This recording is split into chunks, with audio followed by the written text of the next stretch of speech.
Hello बच्चों, welcome back to your channel physics Mantra by Chauhan sir. कैसे हैं आप सभी। इससे पहले आपने सर्कुलर मोशन को अच्छे से एंजॉय किया होगा, उसमें जो बेसिक कॉन्सेप्ट उनको आपने अच्छे से एंजॉय किया होगा। अब हम लोग थोड़ा सा उसी परंपरा को और आगे लेके चलते हैं, कुछ बेहतरीन न्यूमेरिकल हम डिस्कस करेंगे। तो सबसे पहले शुरुआत हम लोग करते हैं कि मान लो एक छोटा सा पार्टिकल है एम मास का, और इस पार्टिकल को हमने क्या किया, धागे से एल लंबाई के धागे से हमने इसको बांध दिया, ठीक है। और इसको हॉरिजॉन्टल में घुमा रहे हैं, हॉरिजॉन्टल सर्कुलर पाथ में इसको घुमा रहे हैं with constant angular velocity omega. Air में हमने धागे से पत्थर बांधा और उसको में से क्वेश्चन पूछा है, आप टेंशन कितना होगा, टेंशन कितना होगा। तुम बताओ, बाहर फेंकने वाला फोर्स कितना होगा, सेंट्रीफ्यूगल कितना होगा, M L omega square. Tension कितना होगा बोलो, M L omega square. Basic सा पॉइंट है ये। अब इसकी जगह पर हमें एक काम करें कि जैसे मान लो यहाँ पर ये पॉइंट, अच्छा ये जो एम होता है, एम क्या होता है हमेशा, पॉइंट मास। ये जो एम आर ओमेगा स्क्वायर होता है, एम आर ओमेगा स्क्वायर में एम का मतलब पॉइंट मास, आर का मतलब उस पॉइंट मास के रेडियस ऑफ सर्कल। एम का मतलब पॉइंट मास और आर का मतलब उस पॉइंट मास के radius of circle into omega square, ये फार्मूला होता है। हम एक काम करें आज की डेट में,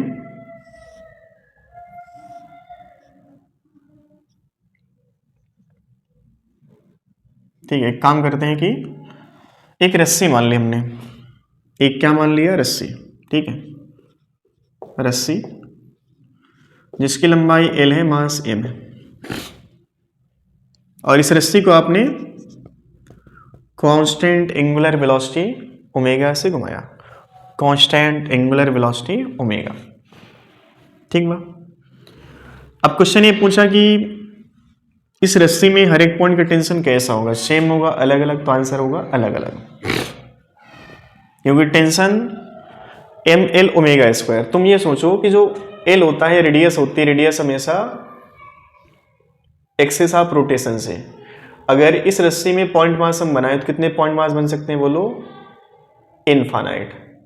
बट लिमिट की बात करें तो लिमिट देखो, ये वाला पॉइंट और ये वाला पॉइंट, यहां से लेके यहां तक, समझ में आ गया। ऐसे डीएम मास कितने बन सकते थे, इनफाइनाइट। इन सभी डीएम मास का रेडियस ऑफ सर्कल क्या होगा, अलग अलग। ये जो एक्सिस ऑफ रोटेशन है, यहां से रेडियस ऑफ सर्कल जो होगी सबकी वो डिफरेंट होगी। तो अब यहां पर तुम्हें देखो, हर एक पॉइंट का रेडियस ऑफ सर्कल अलग अलग, ओमेगा सबका सेम, मास सबका सेम, तो ये जो टेंशन होगा सेम कैसे हो सकता है, सेम तब होता जब एल सेम होता, एम सेम होता, ओमेगा सेम होता। हमने कहा ऐसे infinite number of DM particles हमने बना दिए रस्सी में, और वो सभी डीएम पार्टिकल का मास सेम था, बट सबकी रेडियस ऑफ सर्कल क्या अलग अलग, मतलब कि हर एक पॉइंट पर जो टेंशन होगा वो अलग अलग, ठीक है। हमसे क्वेश्चन पूछा, इस रस्सी में tension as a function of X कितना होगा। एक्स का मतलब कि इस पॉइंट से इस दिशा में चलते समय कोई पॉइंट हमने माना, डीएम मास से कोई पॉइंट हमने मान लिए एक्स दूरी पर, उस एक्स दूरी का टेंशन कितना होगा, ठीक है। एक बढ़िया क्वेश्चन है। चलो हम ये मान लेते हैं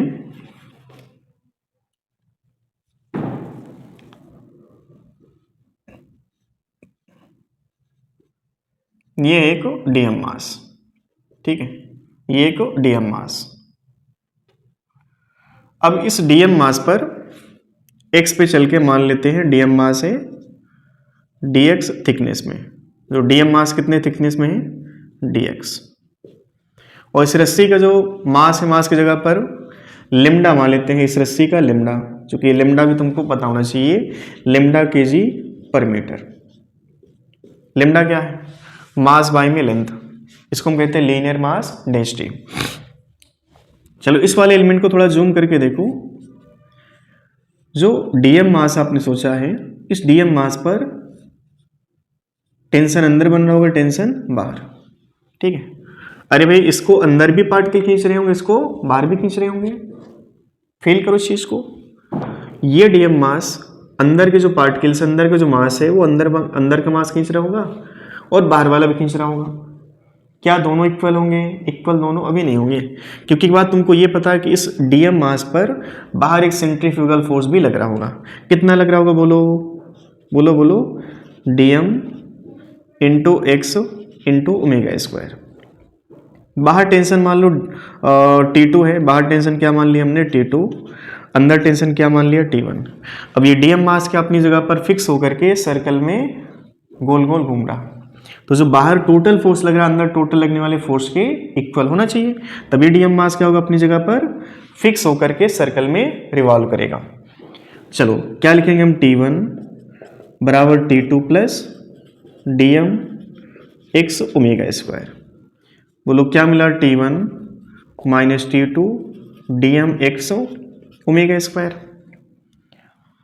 अच्छा, चेंज इन टेंशन की जब बात आएगी तो वहां पर T2 माइनस T1 की बात होगी। फाइनल टेंशन पॉइंट का, इस पॉइंट का फाइनल टेंशन, ये इनिशियल टेंशन। क्या इसको माइनस का डेल्टा टी लिख सकते हैं? बोलो। अरे भाई T2 माइनस T1 क्या बन जाएगा यहाँ पर? माइनस। ठीक है, T1 ज़्यादा T2 कम,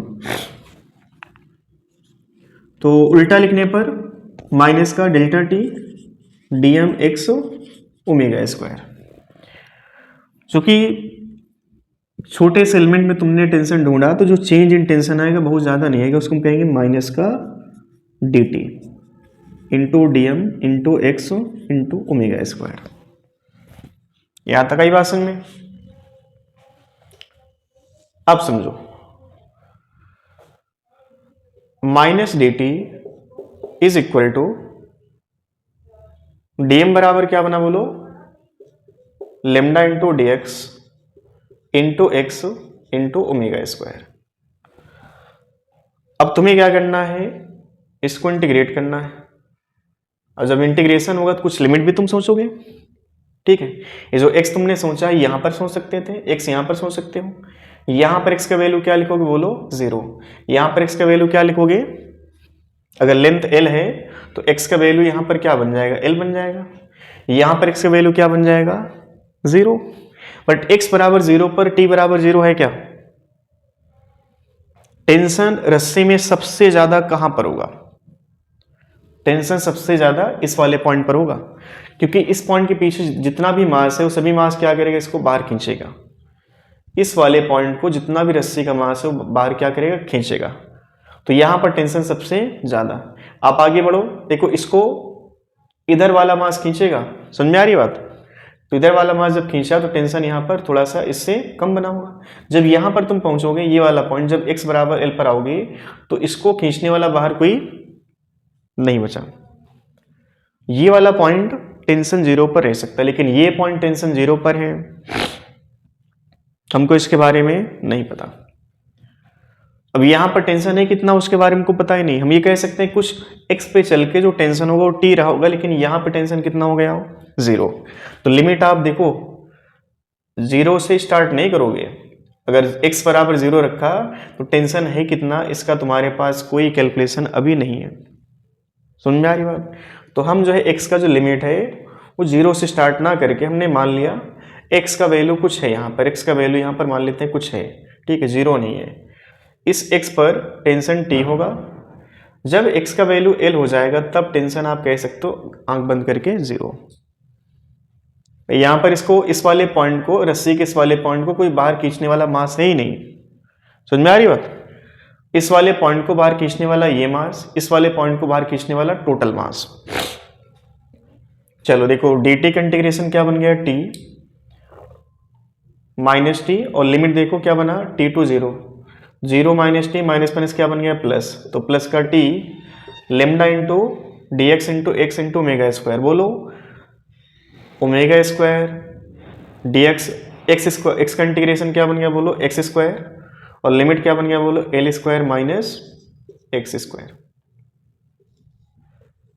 ये टेंशन का जो फंक्शन है, tension as a function of X हमको मिल गया। अब तुम डाटा रख के देख लो, अगर हम x बराबर 0 पर बैठे, x बराबर 0 पर, तो टेंशन का वैल्यू सबसे ज़्यादा निकल के आएगा lambda into omega square into L square. Tension का मैक्सिमम वैल्यू। और अगर पॉइंट हमने ये मान लिया x बराबर L का, तो टेंशन कितना हो गया बोलो, 0। समझ में आ रही बात? ये एक बढ़िया सा रिजल्ट आएगा। अब तुम्हें इसको यूज करना है क्वेश्चन के तौर पे। इतना पहले आप अच्छे से देख लो।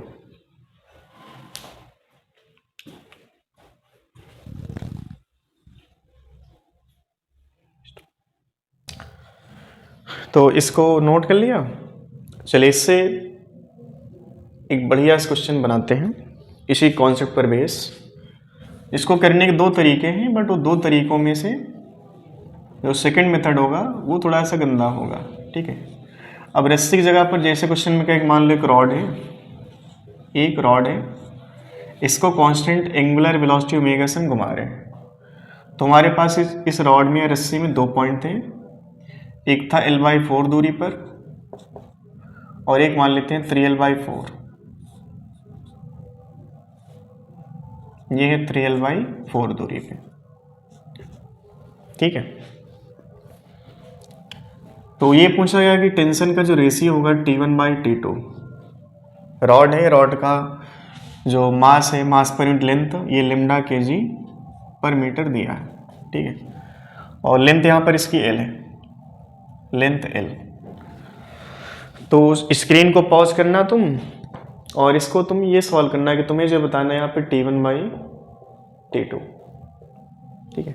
एक रस्सी है मोटी, और इस मोटी रस्सी का मास की जगह पे मास पर यूनिट लेंथ जो कि λ kg पर मीटर दिया है, लेंथ L है।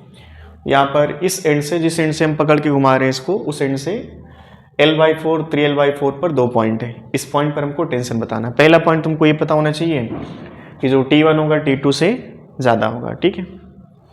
चलो स्क्रीन पॉज करके इसको सॉल्व करो। चलिए अब देखो, ये मेथड तुमको अप्लाई करना है। जो फार्मूला है, इस फार्मूले को तुमको यहाँ पे यूज करना है। बताओ T1 बराबर क्या लिखोगे, लैम्डा, ये फार्मूला देखो, लैम्डा ओमेगा स्क्वायर, L का मतलब क्या, लेंथ ऑफ रस्सी की लंबाई L square minus X square. X का वैल्यू देखो यहाँ से हम चूज कर रहे हैं। ये वाला पॉइंट कितना दूरी पर है, L/4, मतलब कि एक्स स्क्वायर मतलब कि L स्क्वायर बाई 16। 4 का स्क्वायर 16 बनेगा, बिल्कुल बनेगा भाई साहब। क्या बना बोलो, लेमडा ओमेगा स्क्वायर 15/16। बायोलॉजी वाले कैलकुलेशन थोड़ा सा देखेंगे यहाँ पे। 16 मल्टीप्लाई करो, 16 माइनस 1 मतलब 15/16, ठीक है। फाइनली आप इसको सुंदर सा लिख लो, 15/16 lambda omega square into L square, ठीक है। ये आंसर हो गया।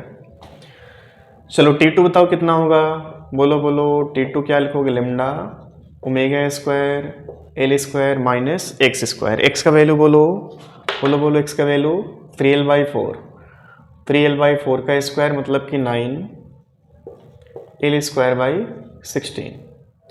मल्टीप्लाई करो, कितना बना, अरे 16 माइनस 9 मतलब 7। 7 lambda omega square L square by 16। ये कहानी नंबर 2। ये कहानी नंबर 1 है। चलो बताओ T1/T2 का वैल्यू क्या मिला। T1/T2 बोलो बोलो, lambda omega square L square by 16, ऊपर नीचे खत्म, क्या बचा बोलो, 15/7, 15/7। ये आंसर। अब इसको करने का एक अलग तरीका है। जो नीट वाले टीचर होते हैं, नीट वाले बच्चों को चुटकुला टाइप कहानी सुना करके बेवकूफ़ बनाते हैं। वो ऐसा क्वेश्चन बताएंगे, देखो बेटा ये क्वेश्चन है, एक मोटी रस्सी है, इस रस्सी को रस्सा नहीं कहोगे, रस्सी कहोगे, ठीक है, रस्सी। तो ये बोलेंगे चलो यहाँ पे सेंटर ऑफ मास वाली कहानी तुम मान के चलो इसको। तो चलो सबसे पहले T1 का कैलकुलेशन हम तुमको दिखा देते हैं, जो मेथड 2 है। ये इसको नाम भी दे दो भाई, नहीं तो मिक्स हो जाएगा पूरा। मेथड 2, मेथड 2 में T1 कैलकुलेट करना है। ये क्या है बोलो, L/4, बाकी बचा बोलो 3L/4। अब 3L/4 का जो मास होगा, क्या वो 3M/4 होगा। 3L/4 का मास ये मेथड 2 और ये M2 मास है भाई, ये ना सोचना कि M2 है, ये मेथड 2 और ये M2 है। जो ये वाली रॉड इसका मास हमने मान लिया M2, ठीक है, या M मान लो, कोई दिक्कत नहीं है यार, मानने में इतना कंफ्यूजन का है। कितना बनेगा बोलो, M डैश 3m/4। ये 3m/4 जो मास है इसको कहाँ पे रखोगे, ठीक सेंटर पे। ये जो रॉड है ना आपके पास, ये रॉड जो है इसका सेंटर ऑफ मास कहाँ पे होगा, ठीक सेंटर पे। ये मास कितना है बोलो, 3m/4 का। ये मास तुम पकड़ के चलो। अब तुम ऐसा समझो कि तुम्हारे पास एक मास है जिसका पॉइंट मास है, जिसका वैल्यू कितना 3m/4। ये point mass L/4 plus 3L/4 plus 3L/8 जो लेंथ धागे की बनेगी। एक पॉइंट मास इमेजिन करो 3m/4 का, ये 3m/4 का मास, ठीक है, 3m/4 का मास कितना बना, 3m/4 यहाँ पर हमने रख दिया। लेंथ कितना बनी बोलो, L/4 प्लस 3L/8। इतनी लंबाई के रेडियस में ये जो 3m/4 मास है ओमेगा से घूमेगा। तो यहाँ पर जो टेंशन बनेगा वो टेंशन ये वाला होगा। तो T1 बराबर तुम लिखोगे, देखो 3m/4 टोटल मास और इनटू रेडियस ऑफ सर्कल कितना बना, L/4 प्लस 3L/8। 3 से ऊपर नीचे मल्टीप्लाई करो 2 से तो 5 बनेगा। ये बोलो क्या बना, 5L/8 इंटू ओमेगा स्क्वायर। ये बन जाएगा 15mL ओमेगा स्क्वायर और बाय में क्या लिखोगे 32। जब तुम T2 कैलकुलेट करोगे इसी कॉन्सेप्ट के भी आप पे, तो T2 तुमको मिलेगा 7mL ओमेगा स्क्वायर बाई 32। अब यहाँ पर इन टर्म्स ऑफ लिम्डा तुमने लिखा तो लिम्डा के हिसाब से आंसर क्या बना, 15/7। अब मास के हिसाब से आंसर लिखोगे, देखो 15/32, 7/32 इनको डिवाइड करने पर T1/T2 क्या बना बोलो, 15/7। आंसर में कोई चीज़ नहीं होगा, बट जो इंडिविजुअल वैल्यू है वो इंडिविजुअल कैलकुलेशन जो है इन टर्म्स ऑफ मास 15/32, ये क्या है 15/16 है। ये लेमडा चेंज करोगे तो लेमडा चेंज करने पर तुमको y में 32 मिल जाएगा, ठीक है, ऐसे आंसर आएगा। तो ये एक बढ़िया सा क्वेश्चन था जिसमें रस्सी थी, उस रस्सी में टेंशन x दूरी पर चल कर कितना बनता है, वो ये आंसर है। बट उसी रस्सी को हमने क्या किया, 2 भाग में तोड़ करके हमारे पास उस रस्सी में एक पॉइंट ये था, एक पॉइंट ये था, यहाँ टेंशन T1, यहाँ टेंशन T2, ठीक है। तो T1 T2 का रेशियो कितना होगा तुम ये कैलकुलेट कर सकते हो। ये देखो ये फार्मूला तुम डायरेक्ट अप्लाई करो, आंसर देखो डायरेक्ट आएगा। इसमें क्या बहुत सारा एजम्पशंस होता है, बच्चा गलत फहमी में अब कई बार मिस्टेक ये करता है कि रेडियस ऑफ सर्कल कुछ और मान लेता है, रेडियस ऑफ सर्कल L मान लेगा, ठीक है। तो थोड़ा सा जो सेकंड मेथड जिसमें सेंटर ऑफ मास का यूज करके नीट वाले बच्चों को डरवाया जाता है चुटकुला टाइप न्यूमेरिकल को दिखा करके, वैसा न्यूमेरिकल टफ होता नहीं है। जो ये प्रॉब्लम है इसको सीखो और इससे तुम ये वाली प्रॉब्लम को आसानी से कैलकुलेट कर सकते हो, ठीक है। चलो कुछ और बेहतरीन न्यूमेरिकल हम लोग देखते हैं।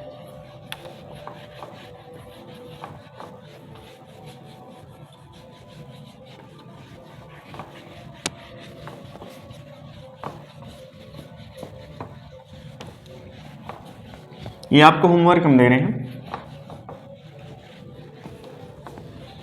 या 2 मिनट में इसको सॉल्व ही कर लेते हैं हम लोग, ठीक है। ऐसा कुछ चुटकुला टाइप नीट लेवल पे आता है, जैसे मान लो एक m मास का पार्टिकल है, L लंबाई के धागे से बांध करके इसको कांस्टेंट ओमेगा से घुमाया जा रहा, तो टेंशन कितना होगा यहाँ पर एक सिंगल पार्टिकल का, T बराबर क्या बनेगा mL ओमेगा स्क्वायर बनेगा।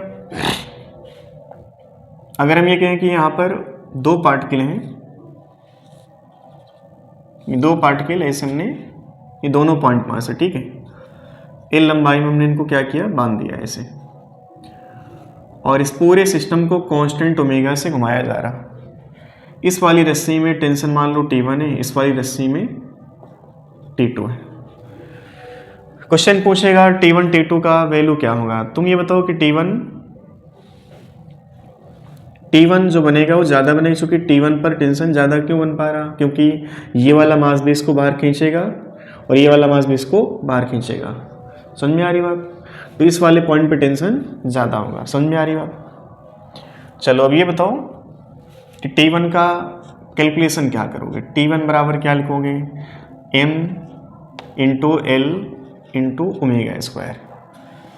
यहाँ पर जो टेंशन होगा ये वाला मास भी बनाएगा और ये मास भी बनाएगा, ठीक है।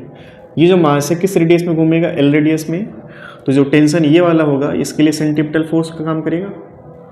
इसको करने का दूसरा तरीका भी है, उससे तुम कर लेना। अच्छा, यहाँ पे जो टेंशन बनेगा वो T1 कितना बनेगा, एम एल ओमेगा स्क्वायर, और यहाँ पर टेंशन ये वाला पार्टिकल भी बनाएगा, कितना बनाएगा, m into 2l omega square. जिन बच्चों को थोड़ा कन्फ्यूजन है वो यहाँ पर दोबारा देखेंगे कि जो कैलकुलेशन हमने किया है एक लाइन में कर लिया है। फाइनली क्या बना, 3ml ओमेगा स्क्वायर। तुम फ्री बॉडी डायग्राम यहाँ पे समझो, अंदर T1, बाहर क्या बन गया बोलो, T2, ठीक है। इस रस्सी में, ये रस्सी सेम है ना और मासलेस है, तो यहाँ पर T2 यहाँ पर भी T2, ठीक है। अच्छा, इस पार्टिकल पर बाहर कितना फोर्स लग रहा होगा, क्या वो m l ओमेगा स्क्वायर लग रहा होगा, ठीक है। यहाँ वाले पॉइंट पर देखो, इस वाले पार्टिकल पर बाहर कितना लग रहा होगा बोलो, m into 2l omega square. इसका रेडियस ऑफ सर्कल कितना बन रहा है, 2l, तो बाहर फेंकने वाला फोर्स कितना होगा सेंट्रीफ्यूगल, m2l ओमेगा स्क्वायर, ठीक है। तो इस बार तुम पहले से T2 कैलकुलेट कर बैठे हो। पहले से हमने क्या जान लिया है, T2 कितना है, m into 2l omega square. चलो इसका एबीडी यहाँ पे देखो, ये वाला पार्टिकल अंदर क्या लग रहा बोलो, T1, बाहर क्या लग रहा बोलो, T2, और बाहर की तरफ ही क्या लग रहा, ml ओमेगा स्क्वायर। अब ये पार्टिकल अगर घूम रहा तो नेट फोर्स कितना होना चाहिए इस पे, 0, मतलब कि बाहर फेंकने वाला टोटल फोर्स कितना है, खींचने वाला बाहर फोर्स कितना है, ml ओमेगा स्क्वायर T2, और ये जो है T1। तो क्या लिखोगे, अंदर T1, बाहर कितना T2 plus ml omega square. बोलो T2 कितना है, 2ml omega square plus ml omega square. बोलो T1 कितना आया, 3ml ओमेगा स्क्वायर। ऐसे लिखो, और नहीं तो सिंपल सा जिस पॉइंट पर हमसे ये टेंशन पूछा गया है उस वाले पार्टिकल का टेंशन तो बन रहा होगा, प्लस ये वाला पार्टिकल भी यहाँ पर टेंशन बना रहा होगा। समझ में आ रही बात? अब 3 पार्टिकल ले लिया, तो 3 पार्टिकल की कहानी देखो, इजिली तुम लिख सकते हो।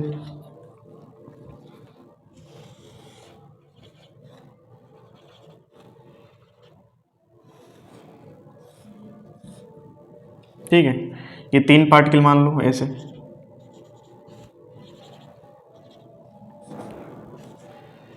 मास m। अब तुम्हें ये सब चीज़ें बार बार नहीं लिखना, सिंपल सा एक लाइन लिखते जाओ। देखो यहाँ पे टेंशन T1, यहाँ पे टेंशन T2, यहाँ पे टेंशन T3। बोलो T1 कौन कौन बनाएगा, ये बनाएगा, ये बनाएगा, ये बनाएगा, तीनों मिलके बनाएंगे। जैसे यहाँ पे देखो T1 क्या बना, T2 plus ml omega square. ये जो पार्टिकल ये तो पहले से बनाएगा, कितना बनाएगा, ml ओमेगा स्क्वायर। बाकी T2 आ जाएगा और यहाँ पर, ठीक है।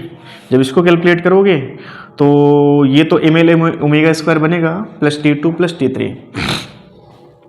और कुछ भी नहीं करना तुम्हें, एक लाइन लिखना है, T1 due to this particle ml omega square plus due to this particle, यहाँ का टेंशन क्या बना बोलो, m2l omega square plus due to this particle, यहाँ टेंशन क्या लिखोगे बोलो, m into 3l omega square. पल्ले पड़ी बात? चलो अच्छी बात है, समझ में आ रहा, महान टाइप बच्चे हैं आप लोग। चलो T2 बोलो कितना बनेगा, T2 पर ये वाला मास टेंशन नहीं बनाएगा, ये वाला खुद बनाएगा और ये वाला बनाएगा। समझ में आ रही बात? तो T2 बोलो ये कितना बनाएगा, m2l ओमेगा स्क्वायर। ये कितना बनाएगा बोलो, m3l ओमेगा स्क्वायर। T3 बोलो कितना बनेगा, T3 केवल ये वाला m बनाएगा, कितना बना बोलो, m into 3l into omega square. ऐसे बहुत सारी कहानी बनाते चले जाओ। समझ में आ रही बात? ये सब नोट करो जल्दी से।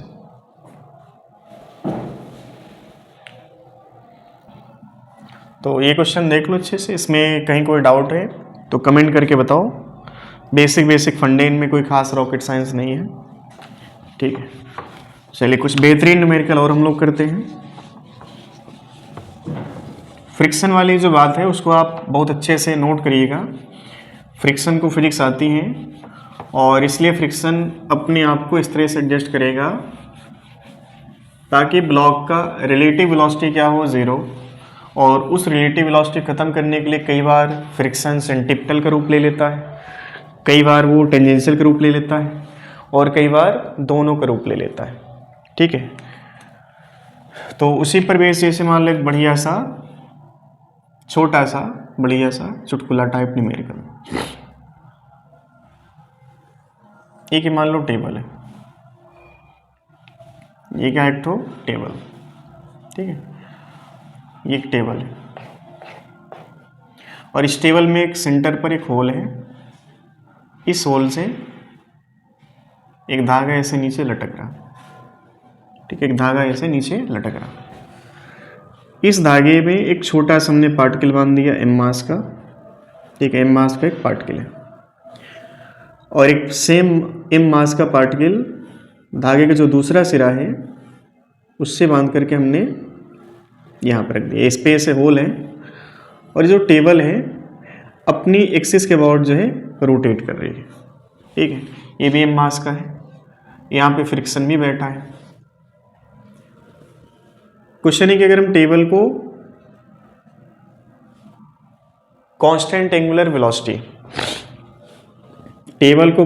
एंगुलर वेलोसिटी से घुमाना शुरू करें तो जो ओमेगा मिनिमम होगा उसका वैल्यू क्या होगा, ठीक। ओमेगा मिनिमम का मतलब ये है कि टेबल को कम से कम कितने कोणीय वेग, कम से कम कितने एंगुलर वेलोसिटी से घुमाएं ताकि ये जो पार्टिकल है अपनी जगह पर फिक्स हो जाए, ये भी अपनी जगह पर फिक्स हो जाए, मतलब इनके पास कोई एक्सेलेरेशन, कोई मूवमेंट ना हो। समझ में आ रही बात? Omega minimum eight which this particle and this particle will remain stationery, बस इतना क्वेश्चन है, ठीक है। धागा है ये, ठीक है। चलो एक मिनट के लिए तुम ये समझो, स्क्रीन को पॉज करके एक बार इसको समझ लो अच्छे से, क्वेश्चन में क्या क्या तुम कर सकते हो एक बार इसको अच्छे से, ठीक है। चलो आपने समझ लिया होगा क्या करना था इसमें। अब तुम ये बताओ कि ओमेगा मिनिमम अगर इससे कम ओमेगा है मतलब कि शायद उस मिनिमम ओमेगा से कम ओमेगा पर ये वाला पार्टिकल नीचे जा रहा होगा, ये वाला पार्टिकल ऐसे जा रहा होगा, ठीक है। एक मिनट के लिए तुम एक काम करो, इस ओमेगा को 0 कर दो। 0 करने पर होगा क्या कि ये वाला पार्टिकल का जो वेट है वो नीचे mg लग रहा होगा, नीचे क्या लग रहा होगा बोलो, mg क्या करेगा, नीचे खींचेगा। टेबल इमेजिन करो, टेबल ऐसे है, इस टेबल में एक स्पेस है, एक छोटा सा होल है, उस होल से एक धागा हमने ऐसे, ठीक है, नीचे छोड़ा है। तो धागे का जो सिरा था इसमें एक हमने m मास का पार्टिकल बांधा, दूसरा m मास का पार्टिकल कहाँ पर, टेबल के ऊपर। टेबल कैसा है, रफ है, ठीक है। Friction coefficient of friction mu, ये नीचे जाएगा, ये आगे जाएगा। फ्रिक्शन कुछ कब होगा, जब ये वाला पार्टिकल मूव ना करे। अभी जब आपने टेबल को रोका तब उस केस में mg नीचे खींच रहा होगा, फ्रिक्शन शायद कैपेबल नहीं था इसलिए फ्रिक्शन ने इसको रोक नहीं पाया होगा। फील करो इस चीज़ को, mg नीचे लग रहा, ये ब्लॉक आगे जाएगा, तो जब आगे गया फ्रिक्शन कहाँ लग जाएगा, इस पे पीछे की तरफ। कितना लग जाएगा, अधिकतम म्यू इंटू एन। बट जो म्यू इंटू एन है वो इतना कैपेबल नहीं है कि इस mg को ख़त्म कर सके, तभी यहाँ पर टेबल को घुमाने की आवश्यकता पड़ी, नहीं तो घुमाने की आवश्यकता शायद ना पड़ती। अगर बिना टेबल घुमाए ये काम फ्रिक्शन अकेले कर लेता तो फाइनली टेबल घुमाने की आवश्यकता ना पड़ती। मतलब कि टेबल घुमाने पर ही शायद कुछ चीज़ें चेंज हुई, तभी यहाँ पर जो फ्रिक्शन कम पड़ जा रहा था इस mg ख़त्म करने के लिए उसका कोई साथ दे दिया। तुम बताओ कि जब टेबल घूमेगी तो टेबल पर जो पार्टिकल्स रखे उन पर सेंट्रीफ्यूगल फोर्स कहाँ लग रहा होगा, सबसे बाहर की तरफ। कितना लग जाएगा बोलो, बाहर की तरफ, बाहर कितना लग जाएगा, ये वाला लेंथ है इसको हमने मान लिया L, ठीक है। कितना है, ये वाली L है, बाहर कितना लग जाएगा बोलो, ml ओमेगा स्क्वायर। अच्छा यहाँ पे क्या टेंशन बना होगा, ये टेंशन क्या करेगा, mg को बैलेंस करेगा। क्या यहाँ पर भी टेंशन लग रहा होगा ऐसे, ठीक है। अब ये वाला जो टेंशन है mg के बराबर है और ये टेंशन ml ओमेगा स्क्वायर और प्लस म्यू1 के बराबर होना चाहिए। अगर हम चाहते हैं सिस्टम ये जो पार्टिकल्स हैं पार्टिकल रुके रहें, तो उसके लिए कहानी क्या है, तुम कहानी ये लिखोगे कि tension should be equal to mu N plus ml omega square and this tension should be equal to mg। तो mg is equal to mu mg plus ml omega square. देखो मास से मास खत्म कर लो, g minus mu G बराबर क्या मिला बोलो, l into omega square. g common ले लो, ओमेगा का जो मिनिमम वैल्यू आएगा वो क्या मिल जाएगा बोलो, g बाई एल और अंदर क्या मिला 1 माइनस म्यू और इस पूरे का अंडर रूट। जो मिनिमम एंगुलर वेलोसिटी है by which these two particle will remain stationary, that is under root g by l into 1 minus mu। अब तुम सोचो, इमेजिन करो इस चीज को, अगर तुम इस ओमेगा मिनिमम से जैसे ओमेगा बढ़ाओगे, म्यू इन तो चेंज होगा नहीं, एम एल ओमेगा स्क्वायर बढ़ता चला जाएगा। एम एल ओमेगा स्क्वायर बढ़ेगा तो एक ऐसा टाइम आएगा जहाँ पर एम एल ओमेगा स्क्वायर बढ़ते बढ़ते इतना ज़्यादा हो जाएगा कि अब इस वाले पार्टिकल को एम एल ओमेगा स्क्वायर क्या करेगा, बाहर खींचेगा। जब ये बाहर जाने की कोशिश किया, फ्रिक्शन फोर्स उसी टाइम पर अपनी डायरेक्शन क्या करेगा, चेंज कर लेगा। समझ में आ रही बात? तो मिनिमम की जो कंडीशन थी उसमें फ्रिक्शन फोर्स कहाँ लग रहा था, बाहर की तरफ। वो क्या कर रहा था, एम एल ओमेगा स्क्वायर की हेल्प कर रहा था। लेकिन जैसे तुम ओमेगा बढ़ाते चले गए, एक ऐसा टाइम आएगा जहाँ पे म्यू एन अपनी डायरेक्शन क्या करेगा, चेंज करेगा। जब डायरेक्शन चेंज किया तो कहानी देखो क्या बन जाएगी, tension plus mu M G बराबर एम एल ओमेगा स्क्वायर। समझ में आ रही बात? तो अगर तुमसे पूछा जाए कि यहाँ पर ओमेगा का अधिकतम वैल्यू कितना होगा, तो ओमेगा का अधिकतम वैल्यू क्या बनेगा बोलो, ओमेगा मैक्स। सिंपल सा फंडा है, जहाँ पर माइनस होगा वहाँ पर क्या करोगे, प्लस, क्योंकि अपने आप चीज़ें क्या होंगी, चेंज हो जाएंगी। मैक्सिमम वाले केस में चाहे तो बीडी आप बना के देखो, यहाँ पे अंदर तो पहले से टेंशन लग रहा था, अब आपने क्या किया, ओमेगा बढ़ाते बढ़ाते इतना बढ़ा दिया कि जो एम एल ओमेगा स्क्वायर है वो पार्टिकल को बाहर खींचना चाहेगा, और जैसे बाहर खींचने की कोशिश किया तो फ्रिक्शन फोर्स अपनी डायरेक्शन तुरंत क्या करेगा, चेंज कर लेगा। अब देखो यहाँ पर क्या लिखते हैं तुम, T plus mu M G बराबर क्या लिखते हैं बोलो, एम एल ओमेगा स्क्वायर लिखते क्या, और टी बराबर किसके होगा, एम जी के। तो M G plus mu M G बराबर क्या लिखें बोलो, M L omega square. Mass से मास खत्म कर लो, ओमेगा का जो वैल्यू आएगा इस बार देखो, जी कॉमन ले लो, क्या लिखोगे 1 प्लस म्यू और बाई में क्या बनेगा, एल और इसका अंडर रूट। ये ओमेगा इनमें क्या अंतर है, वैसे साइन का अंतर है। देखो माइनस था, ये क्या बन गया, प्लस। इसको हम क्या कहेंगे, मैक्सिमम। इसको हम क्या कहेंगे, मैक्सिमम। तो मैक्सिमम के लिए तुम्हें कहीं पर मेहनत करने की आवश्यकता है नहीं, बेसिक से बात आज हम आपको बता दे रहे हैं। जब भी मैक्सिमम और मिनिमम की बात होगी तो आप चाहे मैक्सिमम ढूंढो चाहे मिनिमम, एक को आप ढूंढो, जो माइनस उसको क्या करोगे, plus, under root G by L. अगर मैक्सिमम की बात करनी है तो यहाँ पर क्या लिखोगे, 1 प्लस म्यू, जो कि आंसर देखो ये वाला है। समझ में आ रही बात? तो ऐसे बहुत सारे क्वेश्चन हम लोग करने वाले हैं, हमसे हमेशा पूछेगा मिनिमम कितना, मैक्सिमम कितना है। तो आपको दो में से केवल एक ही ढूंढना है, और एक ढूंढने के बाद दूसरे वाले को कैसे फाइंड आउट करेंगे, minus should be converted into plus and plus should be converted into minus. ठीक है, चलिए इसको नोट कर लो अच्छे से।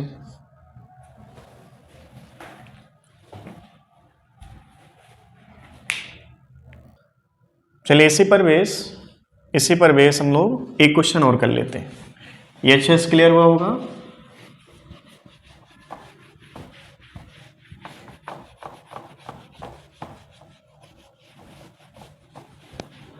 एक बढ़िया क्वेश्चन करते हैं हम लोग।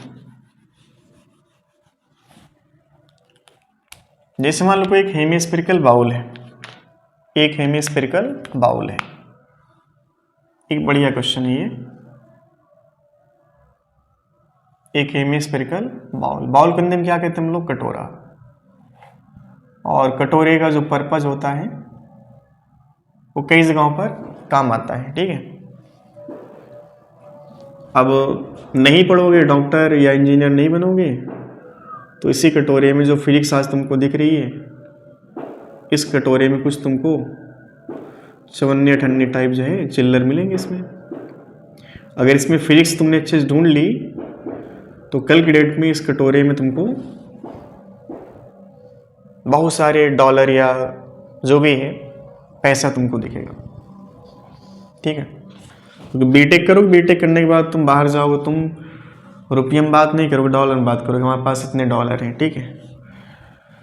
तो हुआ क्या कि जैसे मान लो यहाँ पर एक, चलो अभी डायमेंशन की बात कर लेते हैं। ये रेडियस मान लो कटोरे का आर है और थीटा डिग्री पर एक यहाँ पर हमने ब्लॉक रख दिया, ऐसे एक तो ब्लॉक है ये, ठीक है। ये एक तो ब्लॉक है एम मास का, ये एंगल थीटा है। क्वेश्चन ये पूछा गया कि इस कटोरे को न्यूनतम और अधिकतम किस कोणीय वेग से घुमाया जाए ताकि ये जो ब्लॉक है कटोरे के भीतर अपनी जगह पर स्थिर रहे। Find out minimum and maximum angular velocity of कटोरा so that this block will remain stationary with respect to कटोरा। समझ में आई बात? तो हमें इस कटोरे को घुमाना है विद ओमेगा। अच्छा चलो यहाँ पर फ्रिक्शन मान लेते हैं, फ्रिक्शन वाली बात हम लेके चल रहे हैं। फ्रिक्शन यहाँ पर है। तुम ये बताओ, अगर कटोरा रुका होगा तो ब्लॉक क्या होगा? नीचे आना चाहेगा, क्योंकि उसका जो वेट होगा mg का, एक कंपोनेंट mg sin थीटा बना होगा। वो जो mg sin थीटा होगा, क्या ब्लॉक को नीचे लाना चाहेगा? बिल्कुल नीचे लाना चाहेगा। और नीचे जब लाना चाहा तो फ्रिक्शन क्या किया? फ्रिक्शन बैठ के वहाँ पे मुंह थोड़ी ना ताकेगा, क्या करेगा वो फ्रिक्शन? बोलो, नीचे जाने से रुकेगा। फ्रिक्शन कुछ तब होता है जब ब्लॉक क्या हो? रुका। अगर हम इस कटोरे को रोक दें तो जो mg है, देखो ऐसे नीचे क्या बन रहा होगा? mg। इस mg का एक कंपोनेंट जो इसको नीचे ला रहा होगा, क्या क्या होगा बोलो? ये mg sin थीटा, ठीक है। सरफेस के परपेंडिकुलर ऐसे को mg cos थीटा भी आया होगा। एक बेहतरीन न्यूमेरिकल है, समझना। ये क्या बन जाएगा बोलो? mg sin theta. अब mg sin थीटा क्या करेगा? ब्लॉक को नीचे लाएगा। फ्रिक्शन क्या करेगा? इसको रोकने की पूरी कोशिश करेगा। रोकने की भाई साहब पूरी कोशिश किया, बट जो कोशिश थी फ्रिक्शन साहब की, फ्रिक्शन भाई साहब की, वो कमज़ोर थी। अगर कोशिश कमज़ोर है तो ब्लॉक को नीचे आने से कोई रोक नहीं पाएगा। अब हमने क्या किया कि हम कटोरे घुमाना शुरू किए। कटोरा हमने बिल्कुल ज़रा सा ज़ोर ज़ोर घुमाना शुरू किए। थोड़ा सा घुमाया तो ब्लॉक अभी भी नीचे आ रहा, फिर और तेज़ घुमाओ, ज़ोर ज़ोर। हुआ क्या कि ओमेगा बढ़ता चला गया, और ओमेगा जब बढ़ा तो फाइनली ये लगा कि यार एक ऐसा ओमेगा मिला जहाँ पर ये ब्लॉक जो नीचे जा रहा था, नीचे खिसकना चाह रहा था, वहाँ पे अब ये रुक गया। समझ में आ रहे हो? कटोरे को ऐसे घुमा रहे हैं ना, वो कटोरा जो है ना लगातार अपनी वेलोसिटी, एंगुलर वेलोसिटी बढ़ाता चला जा रहा। एक ऐसा एंगुलर वेलोसिटी मिला जहाँ पर ब्लॉक अपनी जगह पे फिक्स हो गया, ना नीचे जा रहा ना ऊपर आ रहा। वो जो ओमेगा मिला जहाँ पर जस्ट ये नीचे आने से रुका, उस ओमेगा को हम कहेंगे इस कटोरे का न्यूनतम कोणीय वेग। अच्छा, कटोरा घुमाने से दिक्कत क्या आई? दिक्कत ये आई कि जो सेंट्रीफ्यूगल फोर्स होता है वो कहाँ लगता है बोलो? कहाँ लगता है भाई? बाहर की ओर। जो ब्लॉक था, इस ब्लॉक पर सेंट्रीफ्यूगल फोर्स कहाँ लग जाएगा? बाहर, ठीक है। चलो, ये जो ब्लॉक है, इस ब्लॉक का रेडियस ऑफ सर्कल क्या? स्मॉल आर होगा। कटोरे कैपिटल आर है, बट ये जो ब्लॉक है यहाँ पे रखा, इसका radius of circle from this axis of rotation small R होगा, कैपिटल आर नहीं होगा, ठीक है। ये वाला कैपिटल आर है, ये क्या है? Capital R. अब बताओ, इस ब्लॉक पर सेंट्रीफ्यूगल फोर्स कितना होगा? mr ओमेगा स्क्वायर, ठीक है। इस mr ओमेगा स्क्वायर का एक कंपोनेंट गारंटीड फ्रिक्शन की तरफ आया होगा, तभी फ्रिक्शन ने क्या किया? इस mg sin थीटा को बैलेंस कर लिया। तुम बताओ, mr ओमेगा स्क्वायर का ये थीटा था ये बोलो कितना हो जाएगा 90 माइनस थीटा, ये कितना हो जाएगा थीटा बन जाएगा। ठीक है, ये वाला एंगल क्या बन गया थीटा। तुम बताओ इस एम आर ओमेगा स्क्वायर का ये वाला जो कंपोनेंट होगा क्या M R omega square sine theta बना होगा। इधर की तरफ जो कंपोनेंट आएगा देखो पहले से फ्रिक्शन था, पहले से क्या था यहाँ पे फ्रिक्शन, पहले से क्या था यहाँ पे ब्लॉक पर ऊपर की तरफ फ्रिक्शन कितना था म्यू इंटू एन। अब इस म्यू इंटू एन की तरफ कौन आ गया बोलो बोलो बोलो कौन आ गया एम आर। अच्छा ये कैपिटल आर नहीं लिखना भाई, स्मॉल आर। स्मॉल आर क्या है इस वाले ब्लॉक का radius of circle M R omega square into cos theta बनेगा।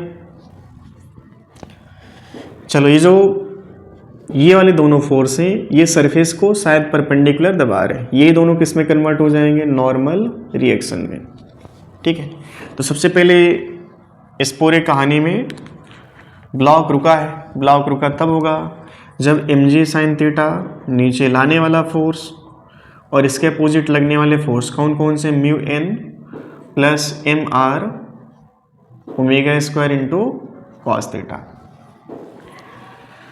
अब बच्चा यहाँ पर थोड़ा स्केयर नहीं किया तो इनको जो है तुरंत जो है सेम देगा एन बराबर एम जी कॉस थीटा, तो गड़बड़ हो जाएगा। एन का मतलब क्या होता है सरफेस पर बॉडी द्वारा लगाया गया परपेंडिकुलर फोर्स।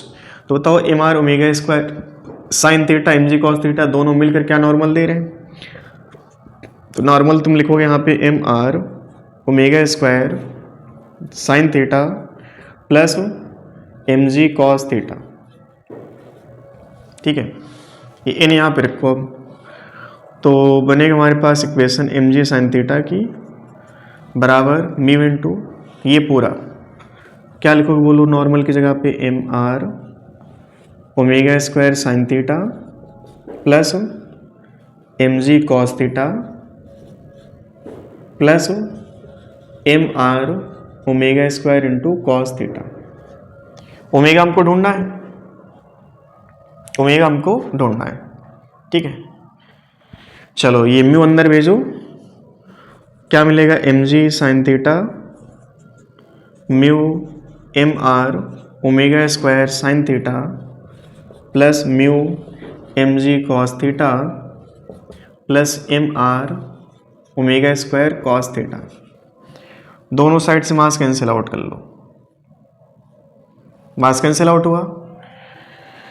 अब देखो ये वाला जो कूड़ा इस साइड लाओ g sine theta minus mu g cos theta, right hand side क्या बचा बोलो r mu r omega square sine theta और r omega square cos theta. इस पूरे से क्या चीज़ कॉमन ले लें बोलो, इस पूरे से हम कॉमन लेते हैं आर ओमेगा स्क्वायर, अंदर क्या बचा बोलो म्यू साइन थीटा और प्लस कॉस थीटा, ये बचा होगा। समझ में आ रही बात, चलो अच्छी बात है। ये जो पैरामीटर है डिवाइड कर लो इस पूरे को। ठीक है जी, यहाँ पर कॉमन ले लेते हैं। ये सब बढ़िया लेवल के न्यूमेरिकल में अपनी जगह बनाती हैं। ये नीट वाले बच्चे जो है ना उनको अगर ये चीज़ आ गई समझ में तो नीट को जो चुटकुले हैं वो तो उनके लिए बहुत ईजी हो जाएंगे। जी देखो इसमें जी कॉमन ले लो इस साइड से, क्या बना 1 माइनस और sine theta minus mu cos theta, और बाई में देखो क्या मिल रहा है तुमको small R mu sine theta plus cos theta. ठीक है, और तुम्हें ये मिला होगा ओमेगा स्क्वायर, और तुम्हें भी रिप्लेस करना है small R in terms of capital R. देखो ये हाइपोटेनियस परपेंडिकुलर हाइपोटेनियस क्या बन जाएगा साइन थीटा, तो साइन थीटा बराबर क्या लिखोगे perpendicular that is R by R, तो स्मॉल आर क्या बना कैपिटल आर साइन थीटा। ठीक है, तो ओमेगा स्क्वायर का जो वैल्यू आएगा ओमेगा बराबर आप लिखोगे under root g into sine theta minus mu cos theta, और बाय में देखो क्या बना, capital R into sine theta, into sine theta plus mu और plus cos theta, mu sine theta यहाँ पर है देखो, mu sine theta plus cos theta. अब थोड़ा गलगारी करो इसमें, साइन थीटा अंदर भेजो तो ओमेगा बराबर क्या निकल के आएगा, ये ओमेगा मिनिमम ढूंढ रहे हैं हम लोग, ठीक है। क्या मिलेगा बोलो, g sine theta minus mu cos theta, और बाय में देखो आर इंटू साइन थीटा अंदर भेजो, क्या बनेगा, साइन स्क्वायर थीटा और mu sine square theta plus क्या बनेगा बोलो, sign theta into cos theta, ये ओमेगा मिनिमम आएगा। अब आंसर की शक्ल देखनी है तुमको, ये किसके टर्म्स में देगा, टेन थीटा, तो टेन थीटा के टर्म्स में दिया तो कॉस थीटा से ऊपर नीचे तुम डिवाइड कर लो, ठीक है। कॉस थीटा से डिवाइड करोगे तो यहाँ पर ये टेन थीटा बनेगा, ये म्यू बन जाएगा, यहाँ पर देखो क्या बन जाएगा, ये एक tan theta into sine theta, ठीक है। तो इसमें कोई रॉकेट साइंस नहीं है, ये ओमेगा मिनिमम है। अगर तुम्हें ओमेगा मैक्सिमम कैलकुलेट करना है तो उसके लिए क्या करना है बोलो, माइनस को हम किस में कन्वर्ट करेंगे, प्लस में, तो g into sine theta plus mu cos theta, और बाय में क्या बन जाएगा बोलो, r into sine square theta mu sine square theta minus sine theta into cos theta, ये आ जाएगा मैक्सिमम, ठीक है। तो कुछ चीज़ें यहाँ पर आप नोट करना कि जो ये वाला ब्लॉक है इसका रेडियस ऑफ सर्कल कटोरी की त्रिज्या के बराबर नहीं होना है, किसके बराबर होगा, ये स्मॉल आर के, ठीक है। तो सेंट्रीफ्यूगल फोर्स में स्मॉल आर आएगा, इसको हमें किस में रिप्लेस करना, कैपिटल आर में, तो कैपिटल आर के टर्म्स में रिप्लेस करने में देखो यहाँ पर क्या बन गया, ये आर साइन थीटा, ठीक है। इसको छाप लो अच्छे से, और अगली क्लास में लोग थोड़ा सा topic banking of road, bending of cyclist हो गया, ओवर टर्निंग ऑफ कार हो गया, स्कीडिंग ऑफ कार हो गया, है ना। जैसे तुम सड़क पे जाते हो ना, तो कोई चौराहा है तो वहाँ पे लिखा होता है अधिकतम गति सीमा 40 किलोमीटर पर आवर, ठीक है। तो उसका मतलब ये होता है कि तुम उस सड़क पर अपने आप को अधिकतम 40 की रफ्तार से मोड़ सकते हो, 40 से ऊपर जाओगे तो तुमको फिसलने से कोई बचा नहीं पाएगा।